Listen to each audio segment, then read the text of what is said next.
शीर्षक: सिंधु घाटी सभ्यता, भारतीय शहरी सभ्यता का पालना स्थान।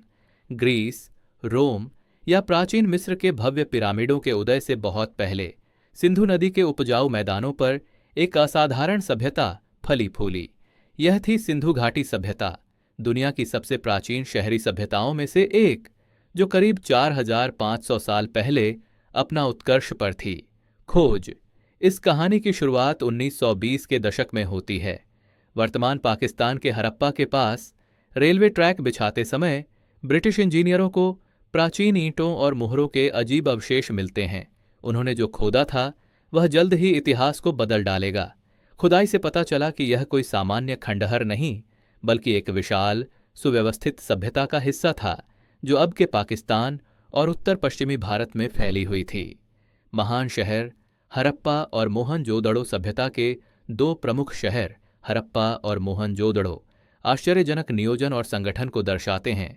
सीधे चौड़े रास्ते दाएं कोण पर मिलते थे, जिससे एक पूर्ण नेटवर्क बनता था। कई कमरों वाले मकान पकाई गई ईंटों से बने हुए थे, जिनमें निजी कुएं और बाथरूम थे। उन्नत जल निकासी प्रणालियां कूड़ा जल को भूमिगत ईंटों की नालियों के माध्यम से निकालती थीं। यह शहरी बुनियादी ढांचा सदियों तक अतुलनीय रहा। समाज और दैनिक जीवन: सिंधु के लोग कुशल कारीगर और व्यापारी थे। वे सुंदर मिट्टी के बर्तन, सोने और कर्नेलियन के आभूषण और जटिल कांस्य उपकरण बनाते थे। उनके शहर व्यापार की आवाज़ों से गूंजते थे। मेसोपोटामिया में मिले मोहरों से पता चलता है कि सिंधु के लोग दूर दराज के देशों से कपास, रत्न और मसाले का व्यापार करते थे। अधिकांश निवासी संभवतः किसान थे, जो सिंधु नदी के मौसमी बाढ़ पर निर्भर रहते हुए गेहूं, जौ, मटर और तिल की खेती करते थे। शासन और सामाजिक संरचना: रोचक बात यह है कि कोई भव्य महल या विशाल मंदिर नहीं मिले। इसके बजाय समान आकार की ईंटें और शहर की संरचना मिली, जो एक समान समाज व्यवस्था और संगठित प्रशासन का संकेत देती है। शायद शासन स्थानीय सभाओं या परिषदों के द्वारा होता था, जो अत्याचारी शासन के बजाय सामुदायिक व्यवस्था पर आधारित था। भाषा और लिपि: सिंधु घाटी की सबसे बड़ी पहेलियों में से एक उनकी लिखित भाषा है।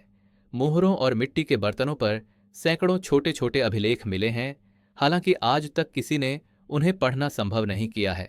इस चाबी के बिना उनके साहित्य, धर्म और शासन का अधिकांश हिस्सा समय की धूल में छिपा हुआ है। धर्म और आस्था: खुदाइयों से पता चलता है कि लोग प्राकृतिक तत्वों की पूजा करते थे। मातृदेवी की प्रतिमाएं उर्वरता और प्रकृति के प्रति श्रद्धा को दर्शाती हैं। मोहनजोदड़ो का महान स्नानागार, एक बड़ा जलाशय जो शानदार इंजीनियरी से बना था, उनके जीवन में धार्मिक शुद्धिकरण के महत्व का संकेत देता है। पतन और अंत: लगभग 1900 ईसा पूर्व यह सभ्यता पतन की ओर बढ़ी। इतिहासकार और पुरातत्वविद अब भी इसके कारणों पर बहस करते हैं। कुछ सिद्धांत जलवायु परिवर्तन को जिम्मेदार ठहराते हैं, जिसने घटती नदियों जैसे घग्गर हाकरा को सूखा। अन्य मानते हैं कि भूकंप ने व्यापार मार्गों और कृषि को प्रभावित किया। 1300 ईसा पूर्व तक महान शहरों को छोड़ दिया गया था। सिंधु निवासियों के वंशज शायद ग्रामीण समुदायों में विलीन हो गए, जिन्होंने बाद की भारतीय संस्कृतियों की नींव रखी। विरासत: हालांकि उनके शहर मौन हो गए, सिंधु घाटी की विरासत आज भी जीवित है। शहरी डिजाइन, व्यापार, स्वच्छता और शिल्प की उनकी अवधारणाएं समय के साथ गूंजती रहती हैं। वे हमें याद दिलाते हैं कि भारतीय उपमहाद्वीप में सभ्यता की जड़ें कितनी गहरी हैं, जो नवाचार, एकता और प्रकृति के साथ संतुलन में निहित हैं। सिंधु घाटी सभ्यता मानवता के संगठन, प्रगति और सामंजस्य की निरंतर खोज का प्रमाण है। जैसे जैसे पुरातत्वविद नए सुराग खोजते हैं, सिंधु की ये मूक नगरियां धीरे धीरे अपनी प्राचीन कहानियां फिर से सुनाने लगती हैं। आपका हमारे साथ इस प्राचीन सभ्यता की यात्रा में शामिल होने के लिए धन्यवाद। यदि आपको यह वीडियो पसंद आया हो और आप इतिहास के इन रहस्यों को जानने में रुचि रखते हैं, तो लाइक करें, शेयर करें और हमारे चैनल को सब्सक्राइब जरूर करें। आपके मन में सिंधु घाटी सभ्यता को लेकर कोई सवाल या राय हो तो नीचे कमेंट में जरूर लिखें। हमें आपसे बातें करके खुशी होगी। जिज्ञासा बनाए रखें, इतिहास की दुनिया में खोज करते रहें और मिलते हैं अगले वीडियो में।